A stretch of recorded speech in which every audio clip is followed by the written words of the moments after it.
Welcome to Living with Intuition Coffee Chats, your source of real perspectives, insight, and humor from down-to-earth, kick-ass intuitives. Join Lindsay from Super Secret Powers and Andrea from A Soul's Journey with Andrea as we delve into today's coffee chat. Hi, Lindsay.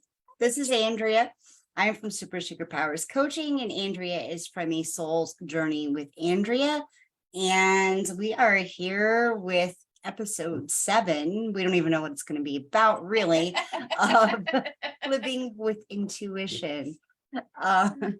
Because these are not really planned chats. These are just something we want to do because we want to show up and we want to, talk about what's going on with us and talk about what's going on with all you guys and the collective and just, what's coming forward for healing, what's coming forward for shift. Because, as much as we resist a lot of shift, we all kind of need it. But, I mean, there is some astrological stuff going on. And I don't want to make this a time-based thing necessarily. But I do want to say that with North Node shifting into Aries and South Node shifting into Libra next week, I really think we're kind of coming into a whole other templating thing, like archetypes, templates in the collective, being accessing new potentials, that kind of stuff.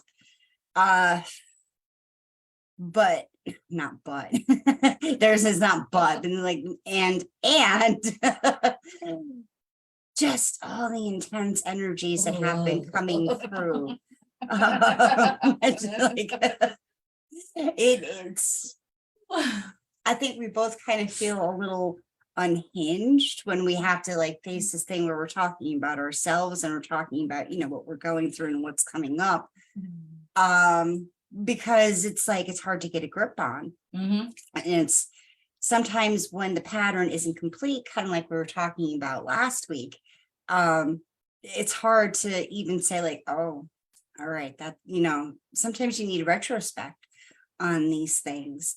So it kind of makes you feel a little crazier than usual, but we're here and we want to talk all about it with you. So, feel free to jump on the comments, even if you are watching the replay of this, and let us know all about what you are experiencing during this time. Now see, I know Andrea has a whole story, but I don't know. I've been doing okay in these energies, and maybe that's the resonance with Aries there. But I was on task yesterday. I feel like I was working in the future. I planned out a month of content, and I was just let's do it this way. And I'm I have all these other tasks lined up that I want to do to get, I don't know, a foundation. And I think foundation is going to come up a lot in this talk. And in the general patterns and themes here. But yeah, for me, it's been okay. I haven't been headachy. I was having body stuff, but I've just been working with the tuning forks even more, just to help release the body stuff and be aware of when I was getting all clamped up and stuff and just letting it flow again.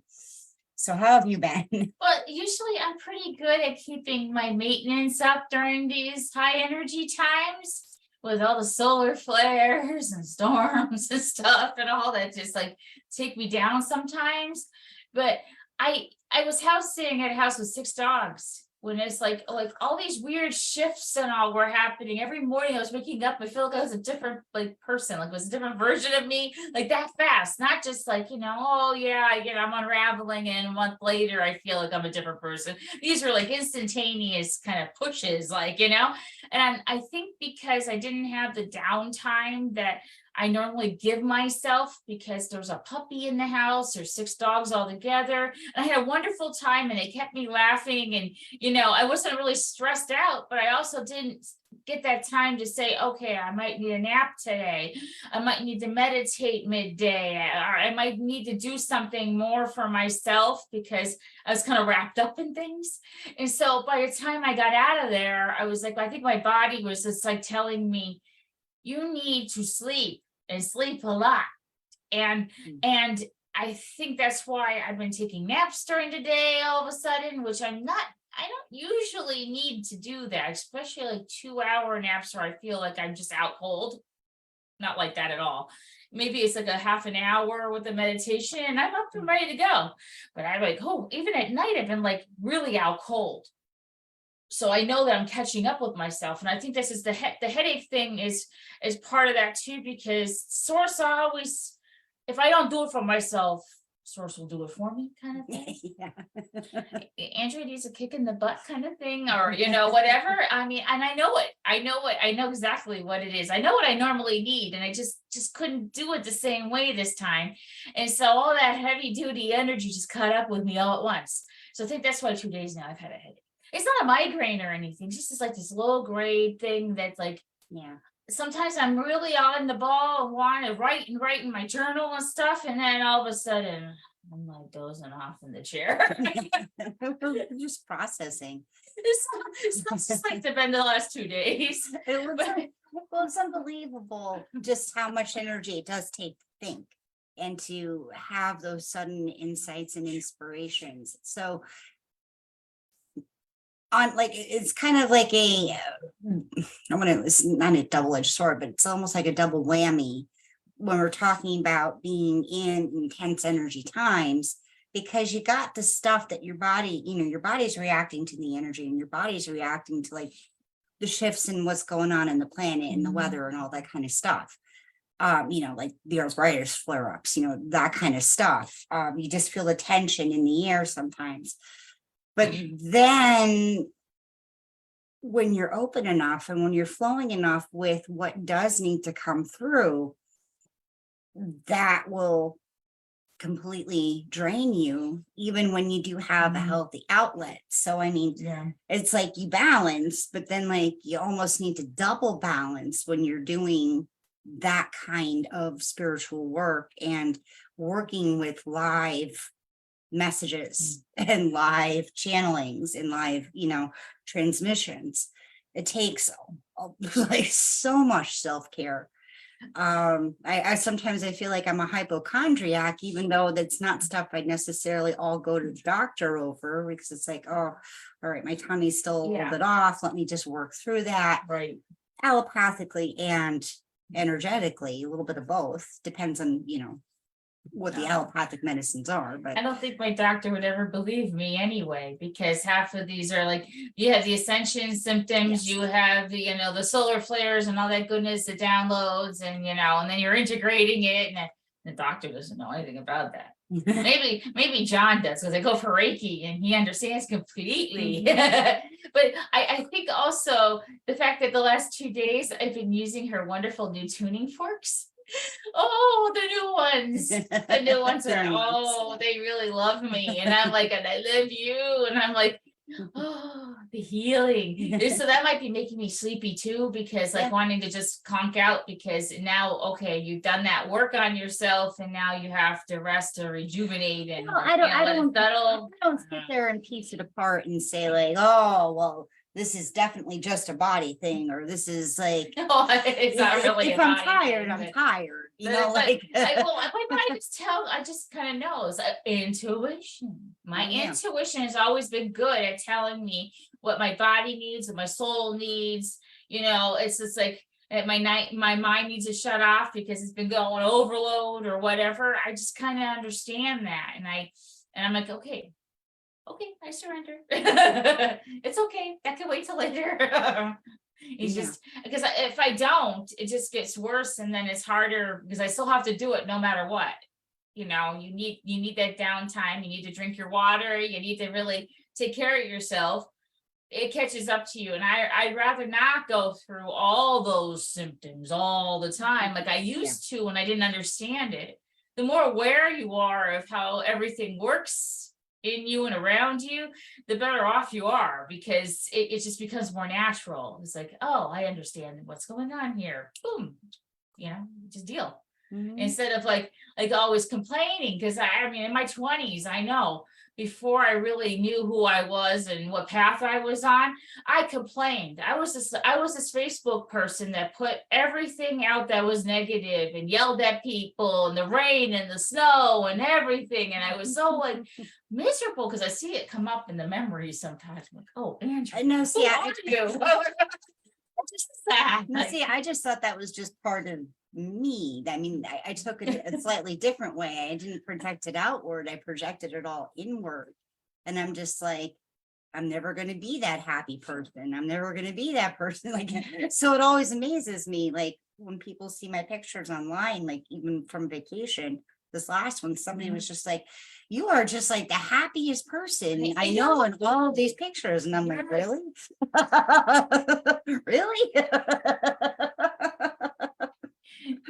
I'm just making the best out of the situations here, but my point is, as you evolve and as you grow into your true self, I think things get easier on those little notes. It might not always seem easy, because we have our moments too when we're like, oh God, not again, kind of thing. Oh, retrograde. But I try to understand what it's really meant to do and flow with that, so that I get the most out of it. Because if you're resistant of those patterns and you're complaining about it all the time, can't wait for it to be over and everything's retrograde's fault, then you're not going to get the benefits out of it.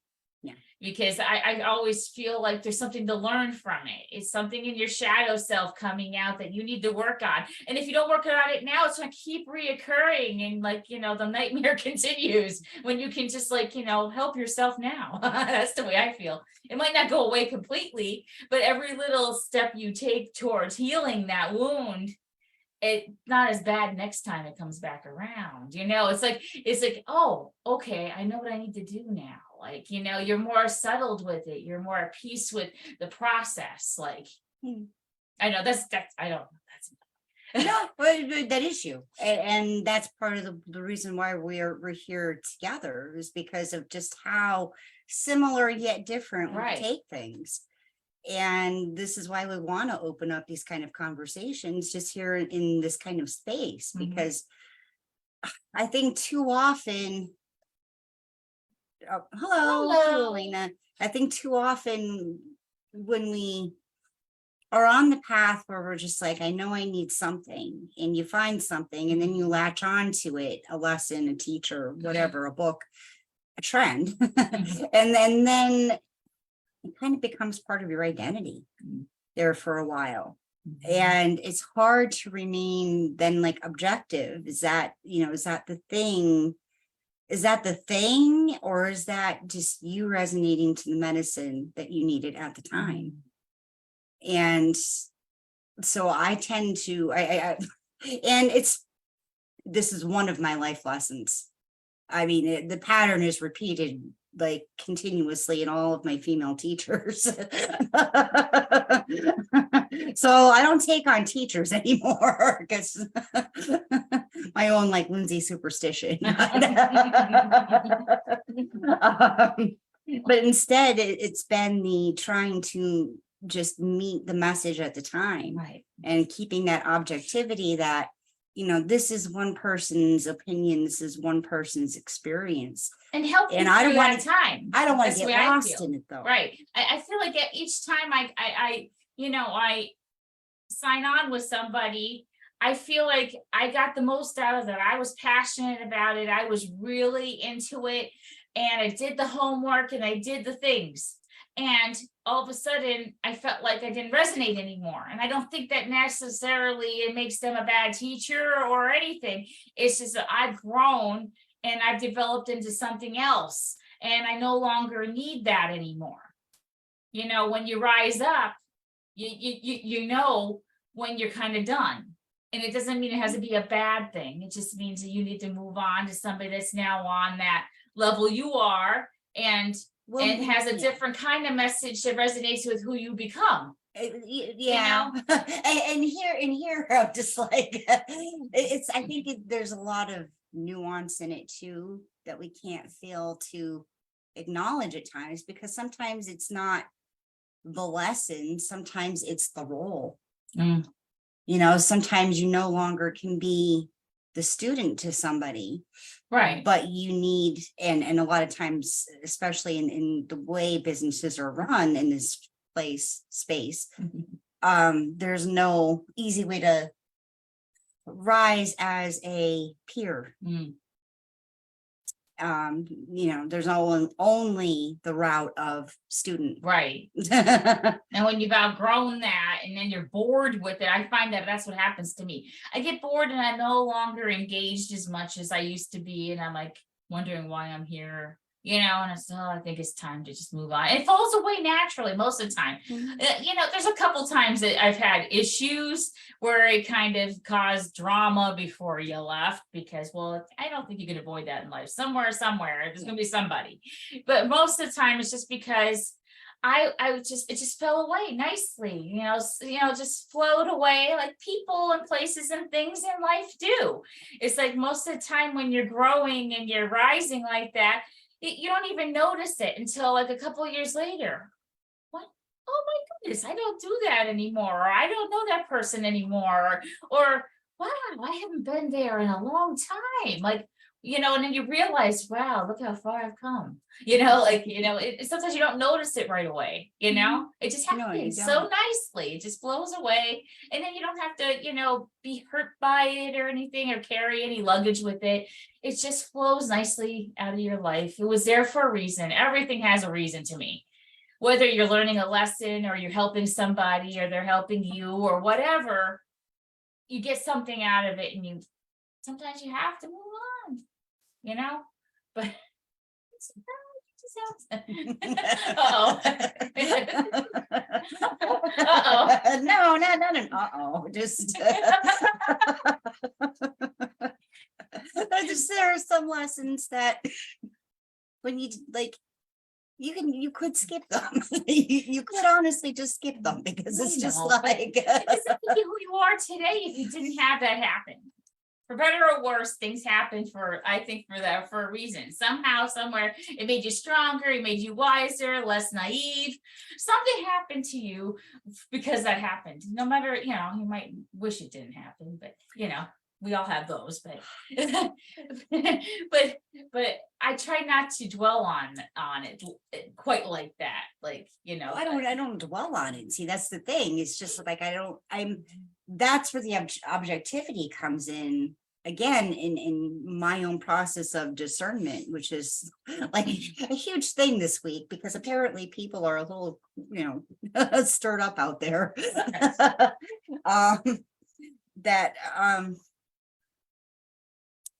The discernment and the objectivity, when I'm looking at a lesson, I don't automatically presume that it has any great meaning. right. I let that meaning simply emerge. And that's why I'm also not a person who's like, oh my God, I saw 444 or I saw 1111. It's like, it's nice, it's cute, and it's not that I don't catch them at all or say like, oh, look at that. It's a gratitude thing. When I see the numbers, I feel gratitude. It makes me remind me to be thankful for things in my life. You know, it's that if the meaning isn't repeated in a sense, where I'm not the source of the repetition, like it's showing up in my field is one thing. Me talking about it and purposely waiting for the clock to hit 11, you know, never. Like, you know what I mean? No, it's not obvious, I never count. It's not like that. It's like I said something important. Like if right now we're in this kind of conversation, and I said something and I had an aha moment, and I looked at the clock and it said 11:11. I'm like, thank you. thank you for the acknowledgement kind of thing, that's how I do it. Well, my husband and his sisters, they have a whole text thing where Yeah. they're just listing times. Oh, no, that's not, no. And I'm like, No, that's a little overboard that's not because really the way it works. that's ordinary at that point. It's not extraordinary. I wait for those moments, like you see a heart in the sky.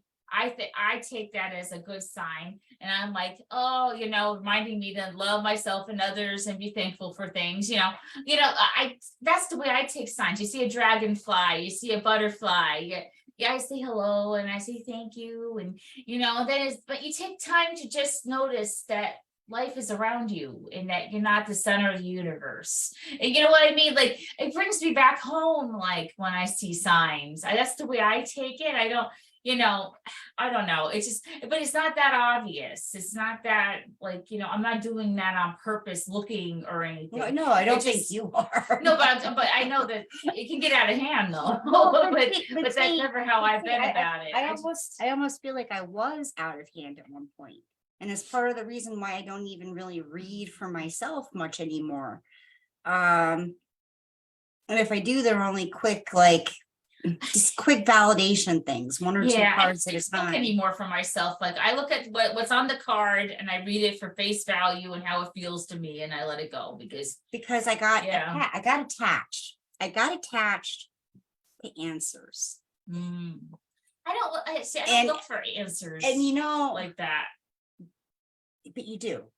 I do? That's what we do with the numbers. We're looking for Oh, meaning, we're looking for Meaning, answers. but I'm not Yeah. like, am But- I gonna find my true love today? No. Oh, there's the water. Yes, that's a yes. That's a hard yes. But we're talking about you know. quality of question there. Oh, yeah. Because you can still be attached to wanting answers.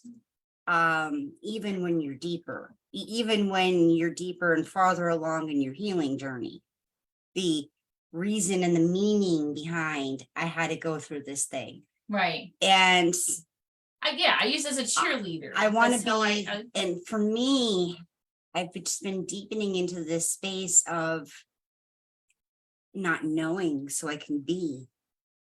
Right. And Less in control of that it. has been Right. like Yeah. so I'm getting there. important in the It's been a last journey like for me. year. And that's even how I'm even dealing with things like Rob, where it's just like my husband, I mean, he was diagnosed with stage 4 cancer. All right, that's certainly one interpretation. And I'm not expecting miracles. I'm not in this place where I'm in my knowing that yes, things can shift, but I'm also sitting with the reality that he's going to be in a lot of pain. Mhm. And I'm sitting in the reality of ultimately it's his choice as a soul, whether he's going to leave or not. And I have to support that too. In that unknowing, It's not about us. it's about that him. that objectivity that I don't know. It's a lot of soul medicine lately for me, and I feel like it's shadow work, but not in the same sense of the shadow work where it's just like your shadow was really your wounded 8-year-old self. I mean, to me, that's just like, I don't know, like the shadow work, I guess, but because you're still dealing with like pain bodies in a sense. Mhm. But yeah, it's not nearly the same level or No. scope or No. And so that's why I'm just like, how can you just take a course where you only do shadow work? It's like some of these things I'm a little baffled by, but it's like, how does that work? Are we just gonna like dig up every single thing we ever experienced and judge it? Is that what this is about? I want you to, but I do shadow work in the way that I see a reflection. Why did that trigger me? Why was I so upset with that person over this? Why did I behave that way? Why did I react instead of just observe? And why was I being immature about that? This is not who you want to be. This isn't like, this isn't your authentic self, Andrea. You want to be in a place where you, what's the word? You're not valuing yourself, but you respect yourself, you value yourself, but there's another word, I don't know what it is though. But you know, like you want to be, you want to treat yourself right so that you have that reputation for being authentic and being yourself and not being more positive than negative, although you have to be both. But you know, but negativity is authenticity. right. That's what I'm saying. I mean, there's a way, but not sometimes like the way that I handle things, like for my divorce and all. Sometimes I have to rein myself back in because emotions get a little too touchy-feely with people. Well, yeah. And I'm like, when, so I know there's work to do inside me because I have to heal something that's making that come out that way. well, it's internal, but it's like, okay, it's internal versus external. Are you internal with what you're doing, with what your experience is, with your perception of it, with the shifts you want to make, or are you projecting? Are you projecting it outward? And that comes back to the objectivity. Yeah, I guess this is the thing. But because even in healing, like, of course you want to influence somebody. And of course you want to say, like, you helped at least heal somebody. I'm just not sure any of that is really actually true in the quantum level. They have to be, yeah. It has to be them that's healing themselves, them that's fixing their problems and doing whatever. You can't, I've learned that I can't fix people. And that's what I used to be, the fixer, the people pleaser, the peacekeeper person. And I find that, you know, that really doesn't work, Andrea. And what you have to do is model for people and be your authentic self, and hope that you can inspire people to do better, to be better, to want to fix themselves too. You know, I just aim for the conclusion. But I think because I of my psychology degree and being in counseling so long, that's probably why I feel like I should be fixing people, because we treat people like allopathic is very much about fixing. Right. So I think that's where that all came from. I mean, almost 20 years in that field, dealing with autistic kids, which is like a whole different level with that. You can't fix them, but you connect differently with them. And I think that connection with them, you know, maybe who I was at the time, you know. Absolutely. They influenced me as much as I influenced them. So once I let go of some of that stuff, when I came out of the field, you know, I started realizing some things. You know, I think that until you step away, I don't think you can't see your marriage until you step away. You can't see sometimes friendships that you've had to let go of. You don't see exactly what was going on until after the fact, because you could step away from all the energy, from all that stuff, and just be with it for a minute and just like, oh, yeah. You know, and it's a learning experience. I take it all as a learning experience, and how I could do better personally for myself in the future. And putting myself first took me a long time, but I have to think that way. Andrea, is this benefiting like you and your mental health, your physical health, your spiritual health? Is this benefiting you, or are you draining yourself because you're doing it for them? And is it really benefiting them as much as you think it is? Because if they're not 100% in on it like you are, because sometimes I was always on board with whatever the problem was, 100% loyal to it, and they could care less. So what was the use of me like even trying? And then I would get discouraged and be depressed about it because I thought I failed. But so you set yourself up to fail with those things. Yeah. Well, yes. Yeah. And there's that attachment to wanting instant gratification in there. It's like when you accept a opportunity to, I don't know, to work with somebody, to invest in somebody, you know, like an MLM or something along those lines. And you are acting in your best interest, but you're not acting in your deeper wisdom. Right. Because you're investing in something that isn't yours. Because the only thing that you can like grow really for yourself reliably is something that's yours. I mean, we're all coming back to things that are in your sphere. that you are, expanding yourself with. But if you can't even control your marketing, just my rant about MLMs there, what kind of business is that really? But yeah, but the analogy kind of still stands there, that you want to believe in this opportunity and you want to believe in your own influence, but it has to come from you first. It has to be in you, before you can find that partnership, that resonant partnership that's going to work. Yay. So yeah, I had a similar journey where I had to sit there with some emotions I was feeling, realizing, okay, are these mine? Yeah. Are these someone else's? And I swear that's like the first step in the healing journey for any empath. And that's exactly where I begin all the sessions, because it's just like, people don't come to sessions because they're okay. People don't come to sessions because they're clear, Right. on what they want versus what the family wants versus what society wants them to, what role they're going to fill and how they're going to fill it. And they're putting all this pressure on themselves for a lot of things that probably just aren't them. Right. And that pressure is that resistance. That pressure is like, here's the box. I'm trying to jam myself into a box somehow, some way.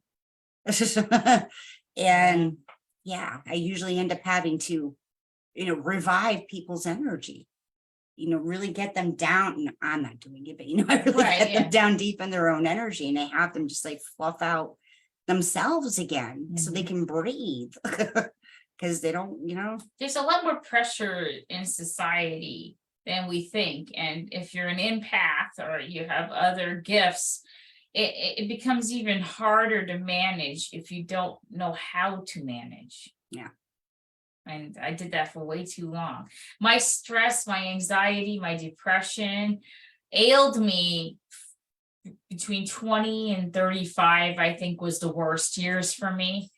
Plus I think once I hit menopause, I think I evened out, like, emotionally too, like the hormones helped too. But until I got a grip on my gifts and understood who I really was, and it wasn't a downer for these things, because if you don't know what an empath is, and you don't understand what you're feeling and why you feel so much, and how you can be the energy sucker just as much as somebody else, unintentionally, but it happens both ways, and it really, really affects you.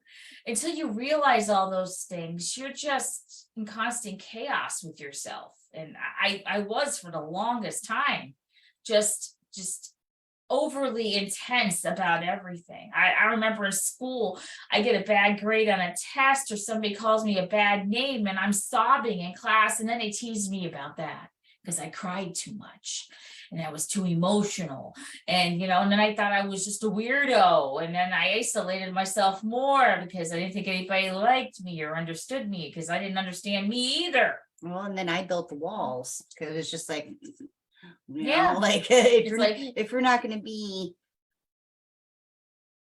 at least civil, if you're not going to enter into that exchange of, hi, hello, how are you with me, and you're just going to be like a crappy person because you could be, then like, why am I even talking to you? So I definitely had walls up that I've had to take down now over the years. And in building a business, and in choosing to be public like this. Yeah. The trust level is just like, that's something that's so hard to get back on board with. Trusting people, trusting yourself, trusting that it is okay out there. And this is such a beautiful point even to bring out, because of the shift where North Node is going into Aries and South Node going into Libra. That balance, balancing things back out in a way so that we can think about growth and expansion. And that's certainly going to help with a lot of the energy that's going to be available over the summer. It's just going to be a wild ride because it's so internal.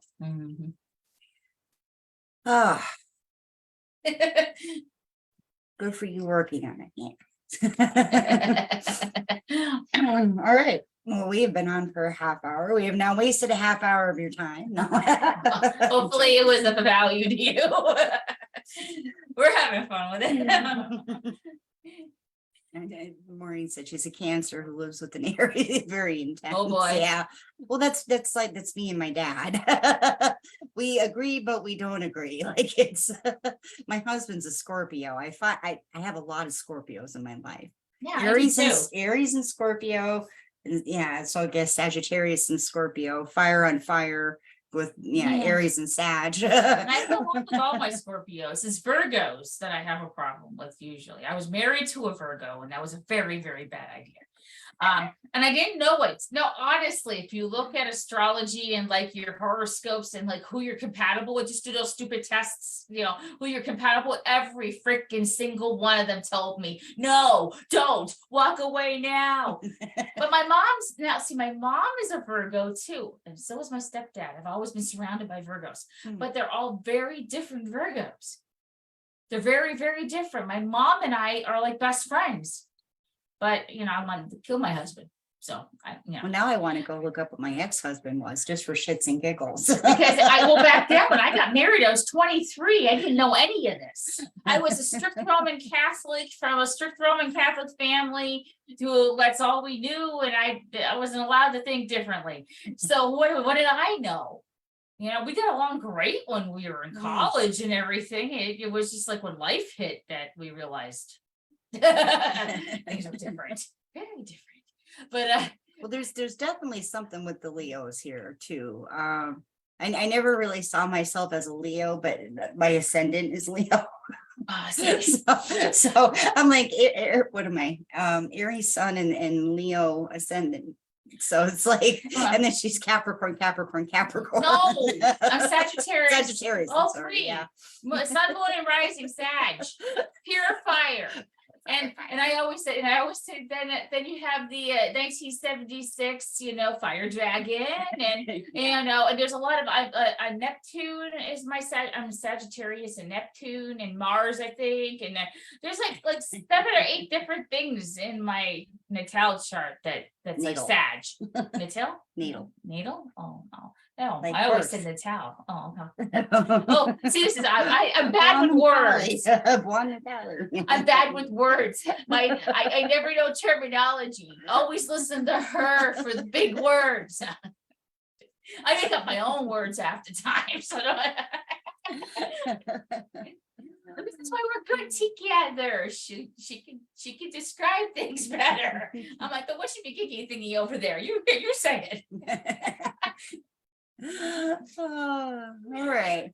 Well, I'm glad we gave you all a laugh. We're happy. I know.